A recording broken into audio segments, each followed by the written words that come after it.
rero burenda kugiye ubu haciye umuntu ntabyo kugira iki ni gutwi ndamucafye ndarica n'ugutwi jewe ndaza kuguca umva urazi njewe amagogo mfise ndio ndafise imesha igya nini kabisa mu mutima wanjye kuko nikabona gusa umuntu nukuri ndaca ndamukerera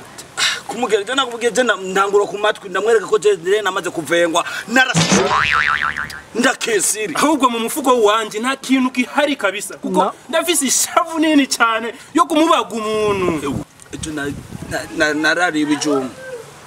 iryo mbere je ndarira ubujumba ahubwo wewe wararagira ibijumba nje amazi ro tugafatire metode we hagarara aho nyene stop aho nyene egera imbere gato aha egera ingo duza amaboko hejuru ndakubwiye ati duza amaboko hejuru wakivagundi uriko urumva fata ku mugongo urukuza wiboreza ngaho imbere y'iwacu twe uratuzi kandi ugagira fyo cyatuguca amatwi ubunyene uratuzi twe aho ugeze kure iki ni giki iyo chimbugisha gushaho ingwashe no gucugutwi neza fye we uvije reka ndabere kuba biza bitko mwese